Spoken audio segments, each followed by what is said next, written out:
काय? Don Peter पेय कोरलई तालुका मुरुड. आम्ही इथून पेनला निघणार आहोत. हेच कसं बोलला तुम्ही? पेन ताना.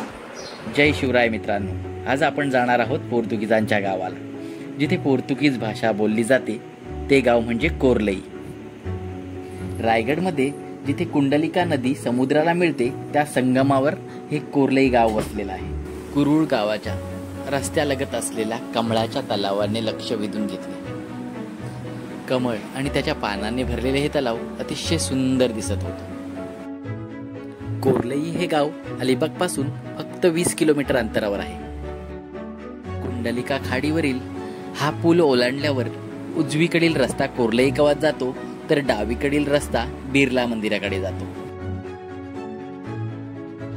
या सालावच्या पुलाने दोन्ही तालुके गाडी मार्गाने जोडले गेले आहेत. कुंडलिका खाडीच्या मुखाजवळ उत्तर बाजूला रेवदंड्याचा किल्ला, तर दक्षिणेकडे कोरलाई गावाजवळ कोरलाईचा किल्ला. मित्रांनो, कोरलई हे महाराष्ट्रातील नव्हे तर भारतातील असे एकमेव गाव आहे जिथे पोर्तुगीज भाषा बोलली जाते. 1520 ते 1740 अशी जवळजवळ 250 वर्ष पोर्तुगीजांनी येथे राज्य केले आणि त्याच्या पाऊलखुणा कोरलईत जागोजागी दिसतात. गावात एका बाजूला ख्रिश्चनपाडा तर दुसऱ्या बाजूला भंडारपाडा, कोळीवाडा आणि कोरलई किल्ला आहे. तुझं नाव काय? डॉन पीटर पेय. काय? डॉन पीटर पेय कोरलई तालुका मुरुड. या गावातील लोकांविषयी आणि त्यांच्या बोली भाषेविषयी आम्हाला कमालीची उत्सुकता होती. म्हणून अगोदर गावात जायचं की किल्ल्यावर जायचं, पण आम्ही किल्ल्यावर जाणं पसंत केलं. गावातील कोळीवाड्यातून हा कच्चा रस्ता लाईट हाऊस पर्यंत जातो आणि ह्या लाईट हाऊसच्याच बाजूला कोरलई किल्ला आहे. रायगड जिल्ह्यातील कोरलई हे नयनरम्य गाव आवर्जून भेट देण्यासारखं आहे. दीपगृहापर्यंत नेणारा हा रस्ता कॉन्क्रीटचा बनवलेला आहे, पण खूपच अरुंद आहे. समोरून गाडी आली तर काय करावे, कोणी माघार घ्यावी हे कळणार नाही. आणि रस्ता थोडासा वळणावळणांचा आहे. गाडी दीपगृहाच्याच बाजूला पार्क केली आणि आम्ही दीपगृहाच्या दिशेने निघालो. दीपगृह सर्व बाजूंनी सुबकपणे सजवलेल्या बागेसह सुस्थितीत असलेल्या कंपाऊंड मध्ये उभे आहे.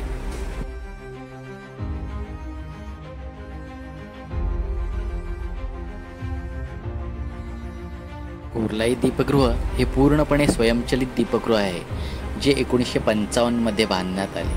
अखंड सेवा देण्यासाठी शिपिंग मंत्रालयाने या दीपगृहासाठी 4 बॅकअपची व्यवस्था केली आहे. समुद्र सफर करणाऱ्या जहाजांचा भरवशाचा साथीदार म्हणजे हा दीपगृह. किनाऱ्यावरील जमीन, खडक यांची माहिती जहाजांना व्हावी हा दीपगृहाचा मुख्य उद्देश. एक वर्तुळाकार सर्पिल जिना आपल्याला थेट दीपगृहाच्या वरच्या बाजूला घेऊन जातो. दीपगृहावरून किल्ल्याचे आणि समुद्राचे एक विहंगम दृश्य नजरेस पडते. मित्रांनो, हा वरचा रडार सभोवतालच्या समुद्राचा मागोवा ठेवतो आणि सतत छायाचित्र घेतो, जे थेट उपग्रहाद्वारे तटरक्षकांना प्रसारित केले जातात. लाईट हाऊसच्या मागे असलेल्या पायऱ्या चढून आपण 10 ते 15 मिनिटात कोरलईच्या गडमाथ्यावर पोहोचतो. काही बांधीव पायऱ्या आणि एक कच्ची पायवाट आपल्याला किल्ल्याच्या पश्चिम दरवाजाजवळ पोहोचवते.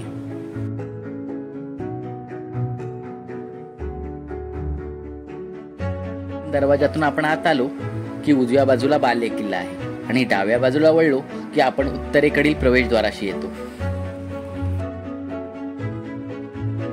या पश्चिम दरवाजातून काही पायऱ्या उतरून एक वाट खाली पूर्ण समुद्रापर्यंत जाते.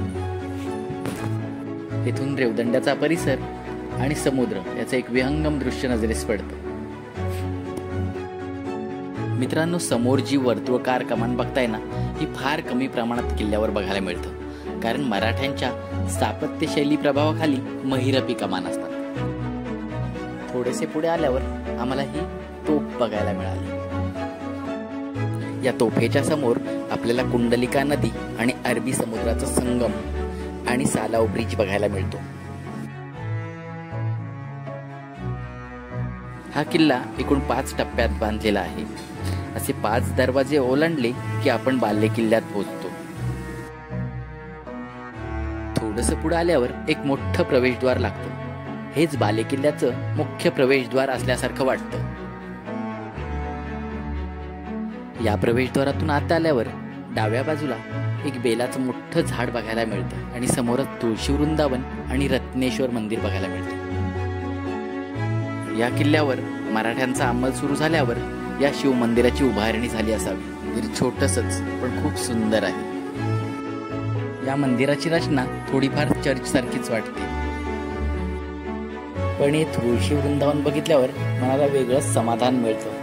1683 मध्ये संभाजी महाराजांनी कोर्लई घेण्याचा अयशस्वी प्रयत्न केला. 1739 मध्ये चिमाजी अप्पांनी सुभानराव माणकरला कोर्लाईवर पाठवले आणि वर्षभरातच हा किल्ला हाती लागला. मराठ्यांनी त्या बुरुजांची नावे सुद्धा बदलली. बुरुजांची नावे ठेवली पुस्ती बुरुज आणि गणेश बुरुज. या तोफेच्या समोर आपल्याला कोर्लई गाव आणि सह्याद्रीची पसरलेली डोंगररांग दिसते.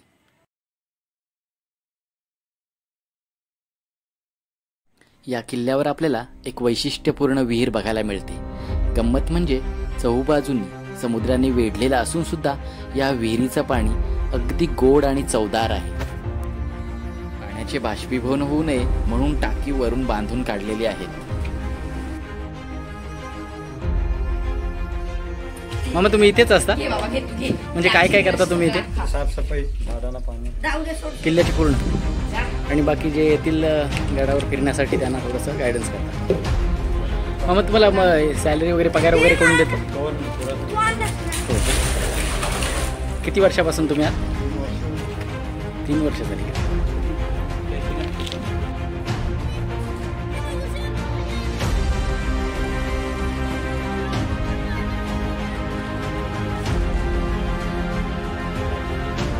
रेन वॉटर हार्वेस्टिंगचं एक उत्तम उदाहरण इथं बघायला मिळतं.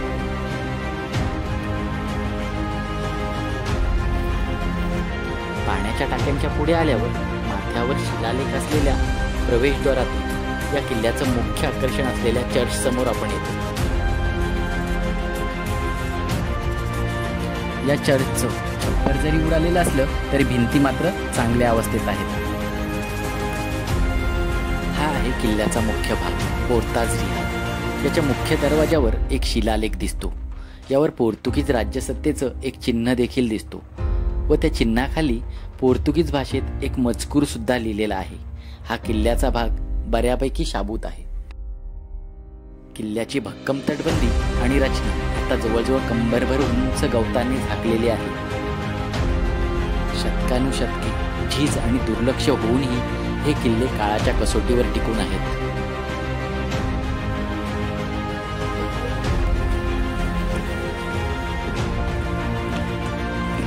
हा मामा कोणता रस्ता बोललात तुम्ही? मेन दरवाजा आहे का? तिथून पूर्ण गावात जाता येते आपल्याला. प्रवेशद्वारा बाजूलाच काही पायऱ्या असून नंतर ही वाट कोर्लई गावाच्या कोळीवाड्यापर्यंत जाते. या बाजूने किल्ल्यावर येण्यास साधारण पाऊण तास लागतो. दरवाजावर छत्रपती शिवाजी महाराजांच्या जरब या गुणाचे स्मरण करा अशी तस्वीर लावलेली आहे.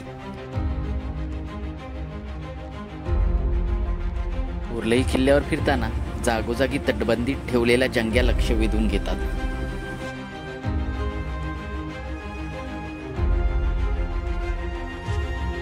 कोर्लई किल्ल्याचं हे शेवटचं टोक. इथून आपल्याला कोर्लई गावाचा मनमोहक नजारा आणि सुंदर निसर्ग दृष्टीस पडतो. या पूर्ण किल्ल्याची सफर करून आम्ही उतरणीचा रस्ता धरला. आता वेध लागलेले ते कोर्लई गावाचे आणि त्यांच्या बोलीभाषेचे. किल्ल्यावरून दिसणारं समुद्राचं नितळ पाणी पाहता पाहता संध्याकाळ कधी ओसरू लागली कळलंच नाही. रस्त्याला जाणाऱ्या सूर्याचा नारंगी रंग निळाईत शिरू लागला आणि आम्ही लाईट हाऊसकडे परतलो. आता आम्हाला कोर्लई गाव, त्यांची भाषा आणि संस्कृती जाणून घ्यायची होती. मामा कसे आहात? बरे आहात ना? तुमचं नाव काय? जाव जाव रॉड्रिक्स. जाव रॉड्रिक्स का? फिरायला जातो ना ते फक्त 500 आणि आम्ही फक्त फिरायला त्यांच्या भाषेबद्दल, संस्कृतीबद्दल, सणांबद्दल सांगताना त्यांच्या चेहऱ्यावरचा आनंद स्पष्ट दिसत होता. आम्ही फक्त वाव मोठा जाओ रॉड्रिक्स यांच्याबरोबर बोलल्यानंतर आम्ही माउंट कार्मेल या हायस्कूलच्या बाजूला असलेल्या माउंट कार्मेल चर्चमध्ये घुसलो. मित्रांनो, या गावात नॉलिंग ही भाषा बोलतात. नॉलिंग म्हणजे आमची भाषा. या नॉलिंग भाषेला स्वतःची लिपी नसल्यामुळं आजही त्यांची मुलं मराठी भाषेतच शिकतात. आपल्या मायबोलीला गावात ठेवून शहर गाठतात. गावाची वेस ओलांडली की त्यांना मराठी आणि इतर भाषामध्येच बोलावं लागतं. अगदी चर्चमधील बायबलसुद्धा आता मराठीतच आहे. डेव्हिस असेल मार्टिश. आज कोर्लई हे गाव त्यांची भाषा टिकवण्यासाठी प्रयत्न करतोय. या गावात सगळे सण अगदी उत्साहाने साजरे केले जातात. या गावातील लोकांच्या बोलण्यात, वागण्यात कमालीचा आपलेपणा दिसला आणि या लोकांनी आम्हाला भरभरून प्रेम दिलं. त्यांचं आदरातिथ्य बघून आम्ही पूर्ण भारावून गेलो. नंतर आम्ही एका घरात गेलो. त्या माणसांनी आम्हाला खूप प्रेम दिलं, खूप सहकार्य केलं. या गावातील माणसांना कधीच विसरू शकत नाही.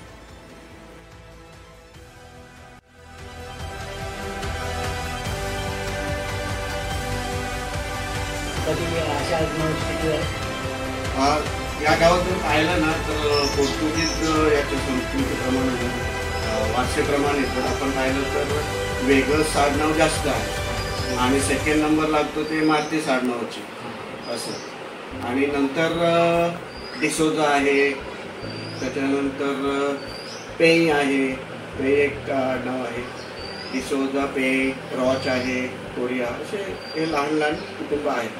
आणि सर्वात जास्त कुटुंबात आपण जर पाहिलं तर वेगळंच कुटुंब जास्त आहे आणि नंतर सेकंडमध्ये लागतो ते मार्टिस असं. आणि आपलं जो वारसा आहे ते जर पाहिलं ना तर वास्को द गामा जेव्हा गोव्याला आले तेव्हापासून ते सुरू झालेलं आहे. त्याच्यानंतर इथे तिथे स्थायिक होऊन म्हणजे आमचे जे पूर्वज आहे इथे तिथे स्थायिक होऊन विशेषतः चौद या ठिकाणी सुरुवातीला आपले जे पूर्वज आहे तिथे स्थायिक झाले. त्याच्यानंतर मराठ्यांसोबत पोर्तुगीजांचा उठाव झाला आणि नंतर काही जे पूर्वज आहे आणखी पूर्वज तिथे आले. तो रेवदंड्याचा जो पूल होता तो माझ्या माहितीनुसार काहीतरी 1980च्या आसपास काहीतरी बांधलेला आहे. हां, आणि सुरुवातीला तो लहान लहान बोटीने ये जा करत. घरात आपली पोर्तुगीज भाषा, पोर्तुगीज पण थोडीशी डिफरंट आहे. प्युअर पोर्तुगीज नाही आहे, थोडीशी वेगळी. आपण बोलतो ना क्रिओल लँग्वेज म्हणजे मिक्स असं. आपले आजोबा पण जो असताना प्युअर पोर्तुगीज बोलायचे, पण आता काय झालं, आताची जी पिढी आहे ते मराठीमध्ये शिक्षण घेतात, इंग्रजीमध्ये. त्यामुळे थोडंसं बदल होत चाललेला आहे, या भाषेमध्ये बदल होत चाललेला. पेनला निघणार आहोत, कसं बोला तुम्ही? युआगो पेन ताना, युआगो पेन ताना. मला भूक लागली आणि फॉर्म होतं. Okay, thank you. काय घेणार का चहा? मित्रांनो, तुम्हाला हा कोर्लई किल्ला, लाईट हाऊस, ते गावातली माणसं कशी वाटली ते मला कमेंट करून नक्की सांगा आणि माझ्या चॅनलला लाईक, शेअर आणि सबस्क्राईब करा. धन्यवाद.